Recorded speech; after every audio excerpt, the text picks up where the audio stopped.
Hey, good morning everybody. This is kind of like part two of an SL350 restoration being done for Mark Dale in Texas. I posted a YouTube video last month sometime, or maybe it was even the month before last, and it was the service start. And since then I've had a conversation with Mark Dale, and we decided that the frame and a lot of the hardware components were going to be powder coated rather than wet painted.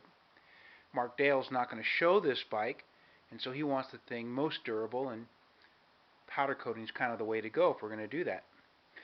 So I've got all the parts back from several different vendors who do surfaces for me, and I wanted to run through them with you and show you how pretty they are, Mark. I know that you're going to be watching this, and kind of explain what these parts are. To keep my meaty little fingers out of the photo, I've got a chopstick to use as a pointer. I'm going to start over in this corner. And these are the SL350 airbox cages. You can see how beautiful they turned out. Rear sprocket and all these components here, which are hose clamps, axles, triple tree crown nut. Those are all zinc plated. Moving down the line here, look what we had chrome plated. Your taillight housing, front brake torque arm, rear fender loop that goes around the frame, brake arms, cable stays for the triple tree, the Honda emblems on the gas tank. These are exhaust flanges that go inside these chrome collars, hold the header pipes on. Rear brake arm. Now we're running into some powder coat here. These are battery boxes, rear chain protector, upper engine mount brackets. Moving over to more powder coat in silver is the lower triple tree, and these are lower engine brackets here. More powder coat. This is a kickstand. More. These are muffler hangers, rear muffler hangers. Lever brackets, headlight ears, and these are something I made for Mark specifically because he didn't want rubberized foot pegs. So I took the SL350 foot peg, cut it off, then took a DT250 from 1970 Yamaha and cut their serrated foot peg off, and then I welded them together, so it's now a Honda serrated foot peg because he didn't want to slip off these pegs, and those were custom made for him. Moving over to here, check out this frame. It's silver powder coat. It was done very, very well. Again, I know that Mark's going to be pleased when he sees it.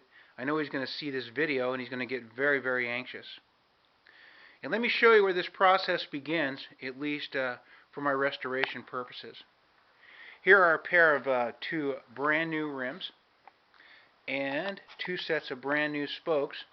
And my first assignment is to actually build a wheel set so I can get this frame back into a rolling chassis.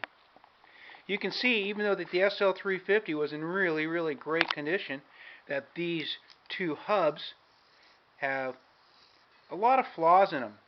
And so what I'll do is any deep flaw I'll sand out, and then I'll sand it all the way down to like 600 to 800 grit sandpaper before I grain them and buff them out to accept new spokes and new rims. This is the front hub, and then this is the rear one. And along with all this stuff that I just showed you, here is my hardware, my operating table, full of all refinished hardware. This is carburetor parts, choke mechanisms, nuts, bolts, fasteners, screws, all from the original motorcycle. All have been stripped of their coating and then re-zinced, so everything is bright and shiny when it gets back down to Texas. And this is all the stuff that came off that SL350, and it's all going back on. These boxes are just some new parts that I actually had from a previous order. Got lots of options to to make sure that the hardware is going to be exactly correct on this motorcycle. So there you go. This is the operation. We're going to fair out these hubs first, these wheel hubs, and lace myself up a new set of wheels, put on some tires, and I'll be able to make this thing a rolling chassis really quite quickly. So if you're interested in this process, keep on checking back on YouTube, and I'll keep you in the loop, and you'll see exactly how this is done. You have a nice day.